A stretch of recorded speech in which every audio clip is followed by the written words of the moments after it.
Saudara-saudari, Injil kita pada hari ini diambil dari Injil Matius bab 15 ayat 21 sampai 28. Pada suatu hari, Yesus menyingkir ke daerah Tirus dan Sidon. Maka datanglah seorang wanita Kanaan dari daerah itu dan berseru, "Kasihanilah aku ya Tuhan, anak Daud. Anakku perempuan kerasukan setan dan sangat menderita."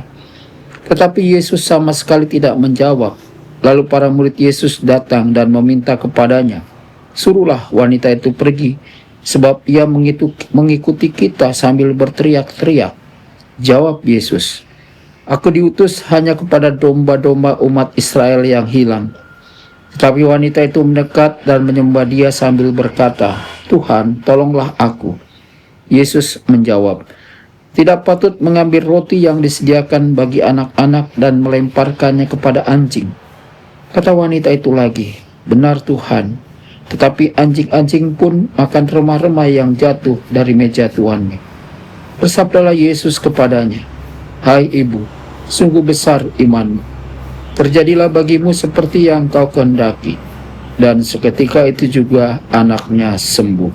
Demikianlah sabda Tuhan. Terpujilah Kristus.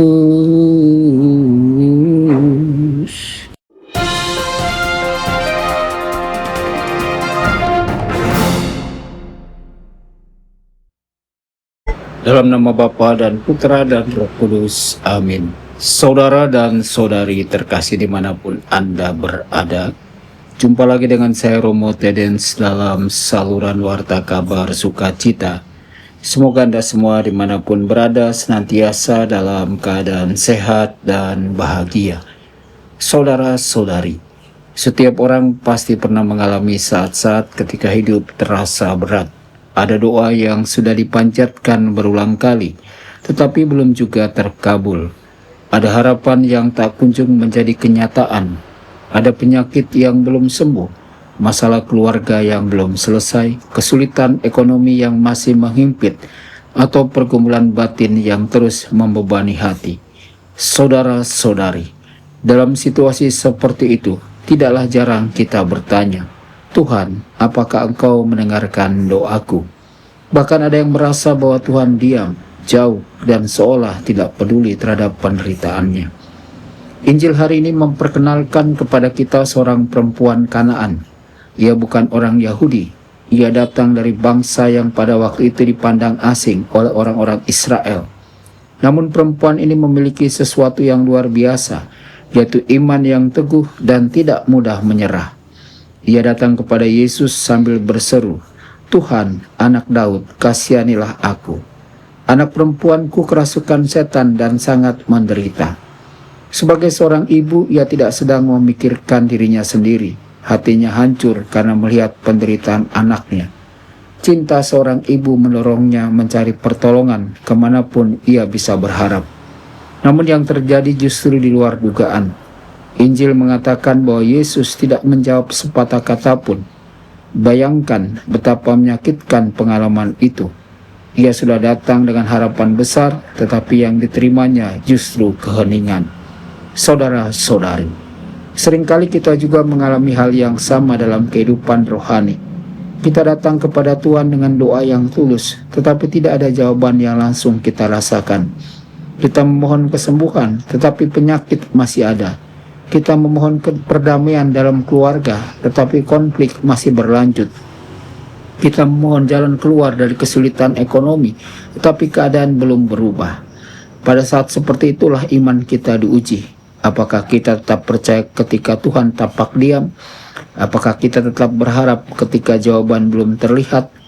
Saudara-saudari, perempuan Kanaan itu tidak menyerah. Ketika para murid meminta agar ia disuruh pergi, ia tetap bertahan. Ketika seolah-olah ditolak, ia tetap mendekat. Ketika pintu tampak tertutup, ia terus mengetuk. Ia mengajarkan kepada kita bahwa doa bukan hanya soal meminta, melainkan juga soal percaya. Percaya bahwa Tuhan mendengarkan meskipun kita belum melihat hasilnya. Percaya bahwa Tuhan bekerja bahkan ketika kita tidak memahami jalannya. Ada satu hal yang sangat menarik dari perempuan ini. Ia datang dengan kerendahan hati. Ia tidak menuntut, ia tidak marah, ia tidak berkata, "Saya berhak mendapatkan mukjizat." Sebaliknya ia bersujud di hadapan Yesus dan memohon belas kasih-Nya. Kerendahan hati inilah yang membuat doanya begitu kuat. Seringkali yang menghalangi doa kita bukanlah kurangnya kata-kata, melainkan terlalu besarnya ego kita. Kita ingin Tuhan bertindak sesuai jadwal kita. Kita ingin jawaban datang sesuai keinginan kita. Ketika itu tidak terjadi, kita kecewa. Padahal iman yang sejati adalah kemampuan untuk tetap percaya meskipun belum melihat.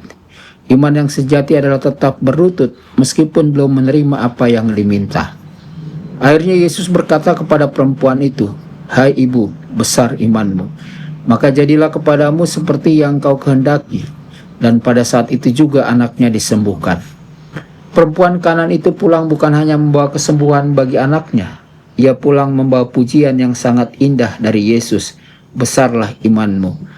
Tidak banyak orang dalam Injil yang menerima pujian sebesar itu dari Tuhan. Saudara-saudari, mungkin saat ini ada di antara kita yang sedang membawa beban berat dalam hati.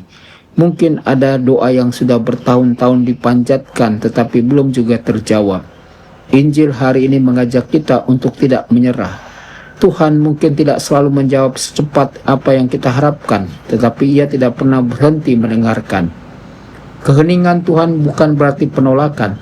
Penundaan Tuhan bukan berarti pengabaian. Seringkali Tuhan sedang mempersiapkan sesuatu yang lebih baik, lebih dalam, dan lebih indah daripada yang dapat kita bayangkan. Saudara-saudari, marilah kita belajar dari perempuan Kanaan. Datanglah kepada Tuhan dengan keberanian, bertahanlah dalam doa dengan ketekunan, dan tetaplah percaya dengan kerendahan hati. Ketika doa kita belum terjawab, jangan tinggalkan Tuhan. Justru datanglah lebih dekat kepadanya. Sebab pada waktunya nanti, kita akan menyadari bahwa Tuhan tidak pernah menolak kita. Ia hanya sedang membentuk iman kita agar semakin kuat dan dewasa. Semoga kita memiliki iman yang teguh seperti perempuan Kanaan. Iman yang tidak mudah menyerah, iman yang tetap berharap dalam segala keadaan, dan iman yang selalu percaya bahwa kasih Tuhan tidak pernah meninggalkan kita. Tuhan Yesus memberkati dan menyertai Anda semua. Sabda Allah adalah kebenaran. Sabda Allah adalah kehidupan. Mari kita mencintainya, mari kita menghayatinya. Ya Tuhan yang ku muliakan, sabdamu angkat rasa